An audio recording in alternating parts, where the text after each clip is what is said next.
latest president, he has enacted what is called a state of emergency. So basically, he has used political power to enact extreme legal measures, which basically removed restrictions on making arrests. So the state of emergency has suspended basic civil liberties, including the right to legal defense, due process, and that has basically given the state authorities the right to arrest whoever they want, whenever they want. That is basically what they did. We cut through the partisan talking points. We're not interested in perpetuating fear. We're interested in seeking truth, hearing what's really going on America's borderland. Welcome to Borderland, an Ironclad original. Today, we're bringing you an inside look at the crackdown on gangs in El Salvador. As you will hear from two experts from the organization Inside Crime, investigative journalist Alex Papadovassilakis and Inside Crime co-founder, journalist, and author Steve Dudley. Gang violence has long wreaked havoc on the country and sowed instability, making it one of the primary countries where migrants would flee to America, seeking asylum. However, a recent crackdown by President Nayib Bukele has begun to turn the tide. This week, we'll hear about the crackdown and the controversy around it. Next week, we'll do a deep dive on the origins of MS-13. Here's Alex.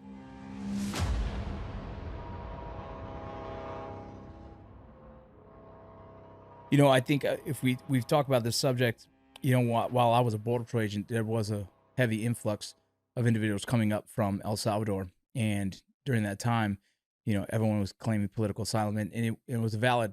At the time, it was valid, right? The country was kind of in shambles, and the, you know, Mara Salvatrucha, the MS-13 was really heavy at that time and kind of controlling the corruption. But not even that, when we would find, you know, El Salvadorians and they would, or who are illegally here in America, they would deport them to El Salvador. And there was a risk when they did that. When they did that, there was a potential for them getting executed once they got off the plane. Because, you know, part of the policies at the time, and these are not the policies of the country, but more so of the gang culture out there, their mentality was, well, if you wanted to leave us, when you come back, there was no point in having you. And during your time in investigating that, you know, I know in the past 5 years, there have been significant changes in El Salvador. And I would love to, you know, enlighten some of the audience in exactly when it went from this heavily corrupt and gang-infested kind of control of the country till now with the new president and the major shifts in that culture. And so I would love to hear everything you have to say. Just on that alone is going to be a lot. But please, from the expert's mouth, you know, I would love to hear what you have to say on that. Yeah, I mean, it's been a long battle with the street gangs in El Salvador. So the two main gangs, the MS-13 and the Barrio 18, arrived in the country in the late 90s after the United States deported a bunch of convicted gang members And back to El Salvador. Real quick, don't mean to cut you off, but you said the MS-13 and then you said Barrio 18, which is like 18th Street? The 18th Street, exactly. Okay. So the 18th Street is split into two factions, the 18th Street Revolutionaries and the 18th Street Sureños. So you'll sometimes hear the three main gangs, you'll sometimes hear the two main gangs, but for the sake of time, I sometimes like to summarize it as just the MS-13 and the 18th Street. Yeah, no, and I'm good with that. Yeah. I only say because I grew up in Los Angeles, California, where it was heavily gang during my time of growing up in LA, and 18th Street and MS-13 were everywhere at the time, and these were the American versions of those gangs. And so there has been a big change when they've gotten deported to the difference of almost corruption. Now, MS-13 in LA at the time was very harsh in how they managed things. From they brought back the Colombian necktie kind of execution in LA during the 90s, and you know, 18th Street kind of took upon their own world of the Sureño space. Keeping their 18 is a very important thing in the LA culture, to understand that they didn't conform to the 13, the 13 for the Mexican mafia. They kept their 18, and that was kind of a form of respect, yes, but also status for them. And so almost as how prevalent and strong they were at the time. And so I find it fascinating that this is a topic that I understand a little bit of because I grew up in that time. So please continue. Yeah, I mean, it is a really interesting element of all of this is that both gangs did not form originally in El Salvador. They formed originally in California and then took that gang culture back to Central America where it previously didn't exist, just as El Salvador was emerging from a very lengthy and bloody civil war. So that in itself is a very interesting social dynamic. But yeah, I mean, the gangs really take root and start spreading in in El Salvador in the 2000s and 2010s. They are bitter rivals. They engage in these really bloody tough wars. They gradually begin to embed themselves in poor urban communities around the country. Successive governments try and fail to stop this from happening. And around 2015, the country becomes the most violent country in the world outside the Western Hemisphere. Since that point, violence had slowly started to decline. But with the arrival of President Nayib Bukele in 2019, the reduction in violence really begins to accelerate. So even before his government enacted the most recent crackdown or state of emergency, violence had dropped significantly. That appears to have been thanks to negotiations between the government and the leaders of both the MS-13 and 18th Street. Go ahead. Yes, please. Um, so, what the problems you see in Mexico are mainly kind of cartel focused. Was there any association between the two gangs and cartels as well? Is there relationships between them, or are they considered kind of their own version of the cartel in that country? Uh, so if we're talking about the origins of the gang, back in California, yes, there is a relationship between the MS-13, 18th Street, and the Mexican groups because they all kind of formed under the umbrella of the Mexican mafia. But when the gangs get deported back to Central America, they really kind of emerge more as a social phenomenon than a hardened criminal organization. They take root in communities, and basically their main activities or their main way of subsisting economically is to extort locals and to sell drugs on the street.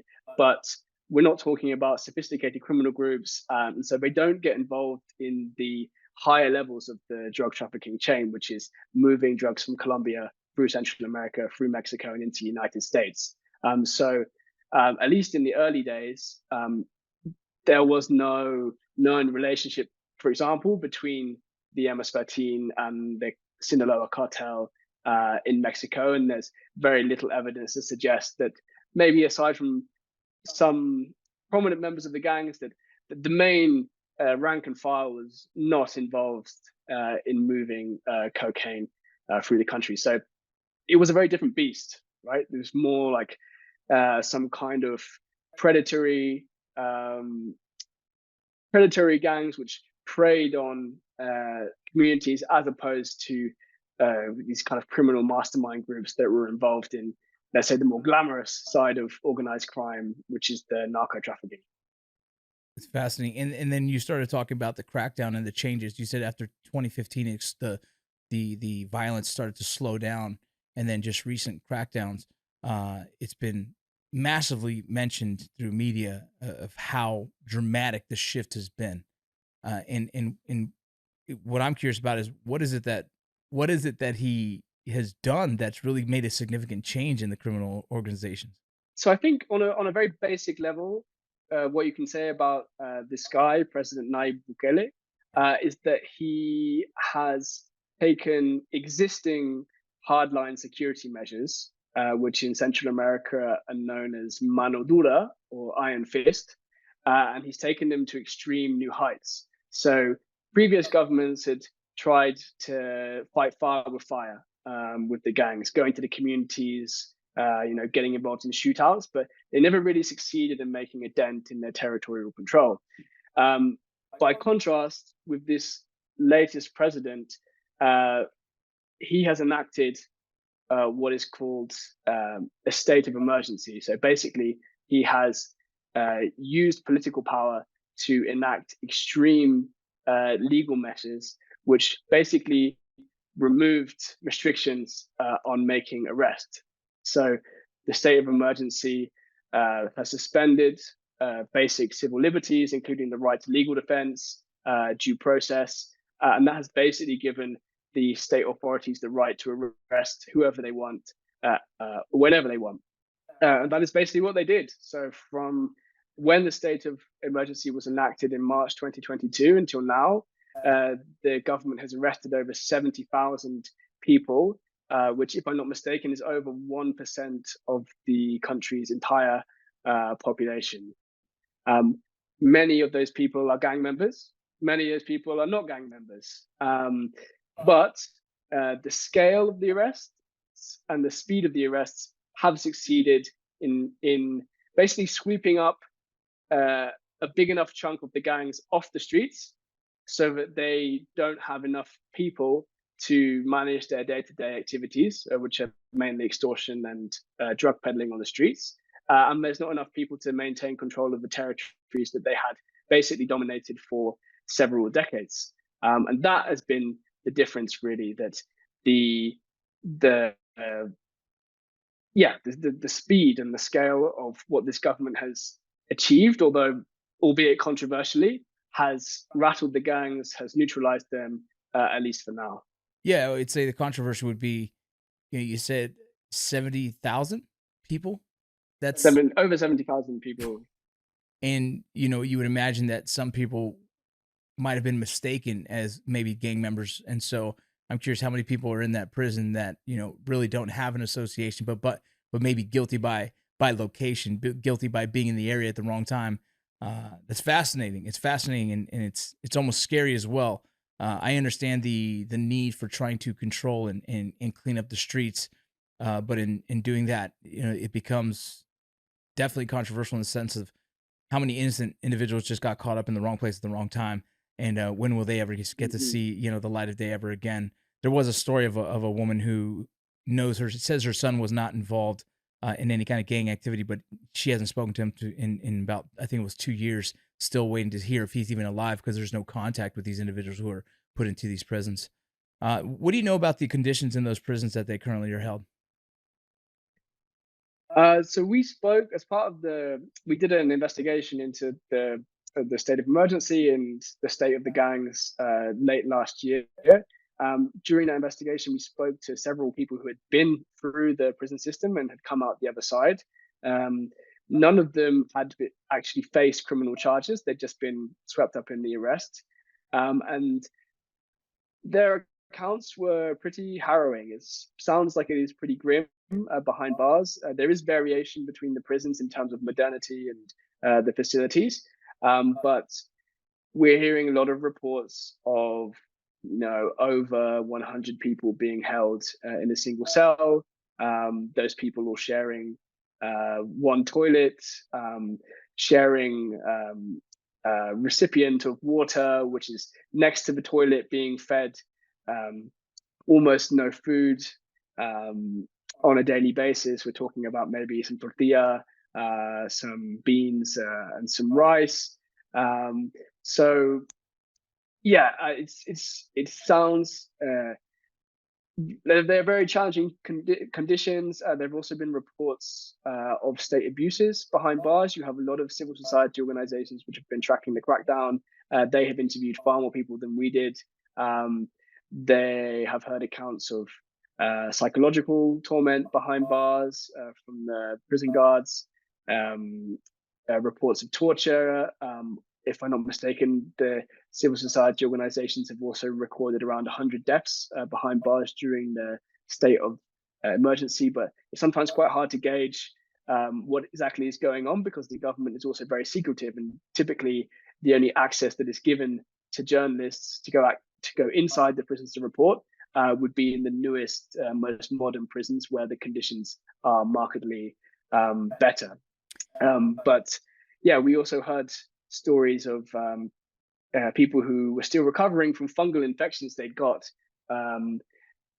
while behind bars because they've been crammed in with so many people for such a long amount of time. And so, yeah, it's a very difficult situation. And as you say, the question is also how many of these people are actually linked to the gangs and how many of these people were just swept up by association. Yeah, it's interesting. I used to be a prison guard. I was a prison guard for a couple of years, and even in an American prison where there's a lot of eyes on, a lot of scrutiny. There's always these places or things that are missed, and the conditions can feel harsh or seem harsh. But in that environment where there is almost no law of the land, if you will, or no regulation, it sounds pretty intimidating to hear, especially for those who might have just been caught into the net of the whole scenario. How does the local, population feel about it? Like, what is the kind of the climate in their ideas of, the streets are now clean, yes, and there's no extortion happening anymore, but this is almost seems the most extreme version of trying to clean up the streets. Yeah, it's that is a very uh, complicated question, because on the surface, President Bukele and his security measures have the overwhelming support of Salvadorans. The president is consistently polling as one of the most popular in Central America. Um, Most Salvadorans you speak to on the streets will generally be favorable about the crackdown, and you can understand why. I think if you put yourself in the shoes of people who have lived under gang rule for several decades and who have been extorted and whose relatives have been murdered, and whose movements have been restricted because of invisible gang borders, and who have suffered from a stifled economy because the gangs are extorting markets and whatnot. You can understand why those people would applaud what the government is doing, because it is really a radical shift. And I'm speaking as someone who went to El Salvador before this all began. And there are areas where you simply couldn't walk into, the police couldn't even go. Now you can walk into them and it's almost completely safe. So really the transformation in security has been remarkable. There is, however, I feel a certain tension among some people we spoke to surrounding the scale of the arrests. Particular, many people we spoke to knew of people who had been arrested during the crackdown, who they believed to be innocent. We also spoke to people whose family members had been arrested. Interestingly, in many cases, even despite that, these people were still generally favorable of the president and what he was doing. So even people who had a family member who had been captured, there was a kind of a disconnect between the president himself and what was happening on the ground. That maybe, let's say, the security forces were making some kind of mistakes, but what the president is trying to do is for the greater good, right? And even if there are some mistakes on the way, the kind of this remarkable security shift that's happened in the country is somehow worth those mistakes. So it is it's a very interesting transformation, and certainly one that still retains support from the widespread majority of Salvadorans. Yeah, I don't have much of opinion or picking a side of it. I just find it fascinating to hear how the shift. I know what that country was going through at one point and why many were running to America or trying to leave to better opportunities, and to see that shift. It's interesting. It's actually, is there ever going to be a balance in how you clean up the street, right? Like that's, what he did. I guess the bird's eye view of it. It's great. People get to live a safer life. They don't feel extorted. But when you start to pull in closer and zoom in, you start seeing these little discrepancies. And yeah, that could be a complete disconnect between him and his soldiers, boots on ground. When you have to, control an army, there is, several soldiers that might step out of the lines and do things their way. And so that is a possibility, but it's fascinating. It's fascinating, but it's also, I think, in our time, I don't know how often we've ever seen such a dramatic shift in a country in the short amount of time, and which makes it something that we should all kind of pay attention to and see.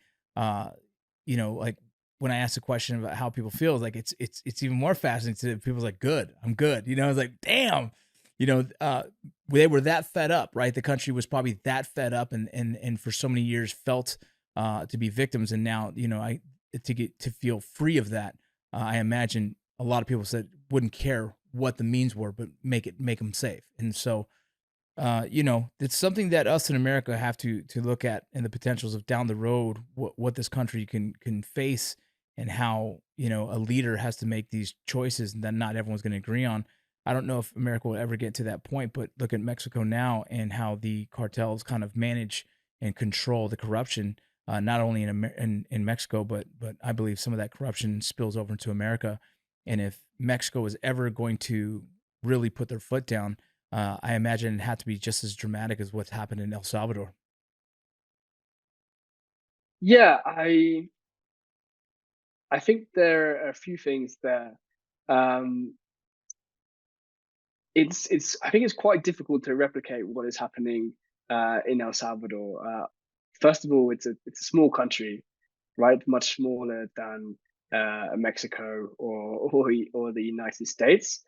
Um, Also, there is this very unprecedented political moment as well, in which the president is so popular that he essentially has control of all of the branches of the state. So part of the reason this crackdown has been so effective is because there is no political opposition. So any complaints of human rights abuses or mass arrests have systematically been ignored, and that was not the case for previous governments, which tried similar tactics but failed to make inroads. The other element I would say is that the street gangs in El Salvador were are were and are far less powerful than their counterparts in the Mexican cartels. So when we're talking about Mexico's main drug trafficking groups, the Jalisco cartel and the Sinaloa cartel, let's say, um, we're talking about groups that have access or such significant financial power that they have access to what is essentially military style equipment, right? Yeah. Tanks and machine guns, high powered weapons. And the gangs in El Salvador never really had that. At their heart, they were poor street level organizations. Let's say the most powerful weapons I mean, yes, they were caught with semi-powerful weapons occasionally, but let's say most of the rank and file was using pistols left behind from the country's civil war or trafficked in from the United States illegally. So I think to try and take on criminal organizations in Mexico in the same way that's happened in El Salvador, and I mean we've seen that the government has tried to wage a war on drugs in Mexico. I think is a lot more of a challenge Yeah. than what we've seen in El Salvador for those reasons. No, absolutely. You mentioned, how you talked about the gangs there. It almost seemed like uh, you know, your basic street gang in LA, someone who just causes, some issues. But when you talk the cartel, now you're talking a criminal organization that is ran like a business, like a Mm-hmm. well-oiled machine, that is kind of sewn its way into the fabrics of America, Mexico, and all the way down south to transnational groups around the world. And so, yeah, that's a taller order.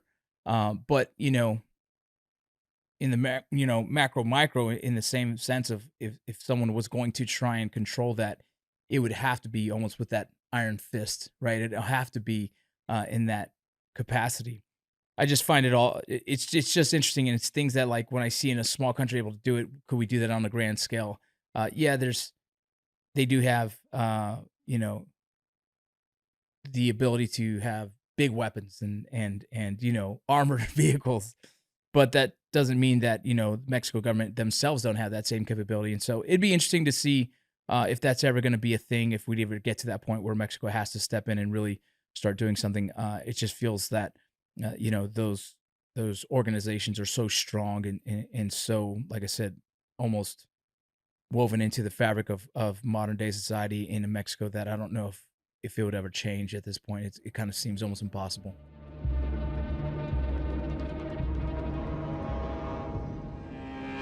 And now, here's Stephen Dudley. El Salvador now, in recent years, I think just recently, you said they started to enforce more laws, and they're starting anyone associated with MS-13. They pretty much are trying to clean up the streets, and if not already have cleaned it up pretty severely. Have you been able to be a part of witnessing that and doing any kind of journalism on that topic? Yeah, we did a very long report at Insight Crime on our sort of a preliminary assessment as to what happened. We gathered together, many of the best, if not the best, gang researchers in the region, and we had them spread out in different places. We had some in El Salvador, we had Guatemala-based, and we had Mexico-based researchers, and that was because the impact of the crackdown was so fierce that you had just widespread, flight of gang members from El Salvador to other countries. In particular, Guatemala moving north, up through, sort of border Guatemala, Mexico was a major area where they still are, where many of them are, or trying to move further north up to the United States. So we had all these different people spread around, and we tried to sort of assess what happened. And I'll be honest with you, Vincent, we don't necessarily know. I mean, I have to say, as a gang researcher, and having looked at this criminal group for like 15 years, I never expected that within a couple of years of this type of crackdown, you would see the sort of the impact that it has had in El Salvador. And we can talk about, this sort of constitutional rights violations and human rights violations that the government is using in order to, implement this crackdown. But just leaving that aside for a second, and thinking about the impact that it's had on the gangs themselves, it's just been incredible. I mean, it's almost as if they dissolved, and we just didn't expect it. You have a criminal organization, 25 years in the making, definitely some structure, definitely some hierarchy, definitely some discipline. And, you've had many previous crackdowns as well. Some of them involving also mass incarceration, but we've just never seen anything like this. Now, we have certain theories around why this has happened, and this is really the part about kind of human rights violations and other sort of constitutional liberties being completely and utterly suspended, including due process. And in essence, it has to do with, and you'll know this, being a sort of law enforcement person, they have loads of lists of potential or, suspected gang members. And these lists are, sort of they're based on raw intelligence. They're not based on law enforcement investigations. They're based on raw intelligence. And they've had these lists for a very long time. And, instead of sort of waiting for law enforcement to sort of come up with a case against these people who are on these lists of raw intelligence, they just decided they're going to arrest all of them, whether they had any evidence or not. And that's in essence what they did. And that's why you have, close to 80,000 people who were incarcerated, really within the first 4 months of the crackdown. Yeah, I've heard there's stories and reports about people who were innocent but were considered to be, and mothers were like, my son wasn't involved in anything, but he's still in prison, haven't heard from him in 2 years. And so yeah, we can get into that, and that's a whole different ball of wax. But yeah, they decided to take a stand against it, and anyone who was kind of associated or who they thought was, by however the reporting system was, they just wrapped them all up and threw them in prison. And it's been one of the most significant changes of any country up until this point, of how fast that turned around the whole place. Like, I mean, it's almost, when the way people talk about it, it is just unheard of how that happened. Yeah, and I'm not sure it's like something you can easily replicate either. I mean, I think that there's a couple of things that are going into it. One is the sort of complete suspension of all these rights, which can lead to exactly what you said. And it's very hard to say how many cases like that exist. But it seems as if it is at least in the hundreds, if not in the thousands, just to give you a sense of that.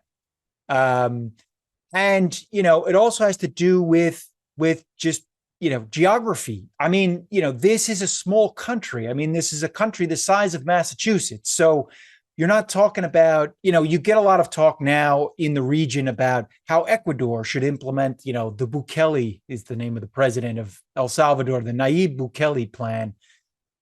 How are you going to do that? I mean, Ecuador is 20 times the size of El Salvador. I mean, it's just not, and it's not, they're not even facing down the same issues. So it's just one of these things that gets sort of bandied about, that this is sort of an easy thing. It's a model to move on. It's not. I mean, it's not even clear that this is going to be successful in the long term. And it's not even clear that this is necessarily, the sort of end game. There's a lot of worry that basically they are, moving the gangs out of the way in order to replace it with some other type of organized crime that maybe is run from the kind of top down, the type of system we see in Nicaragua or Venezuela, which is a much more sort of a state-run mafia type organizations. And that's very troubling as well. That would, in some ways, be worse than the gangs. I don't want to say it would be worse because, I don't want to sort of belittle the suffering that gangs can produce, but nonetheless, you replace one with the other. Where are we? I really appreciate everything that you said and you've mentioned on the podcast. Your insight for this topic is valuable. Understanding how a country like El Salvador can kind of clean up the streets to go from where it was to be clean, but also knowing that we can't copy and paste that into a different format such as Mexico or other countries. Genuinely, I really appreciate your time, Steve, and I feel like the information you gave us today is a different perspective that I think people could take with them, hopefully be educated a little bit more on the subject and see a different point of view, and hopefully we can continue to have this discussion and this dialogue that brings this country a little bit closer together on the topic. My pleasure, Vince, at any time. Yes, thank you so much. You have a good day, sir. You too.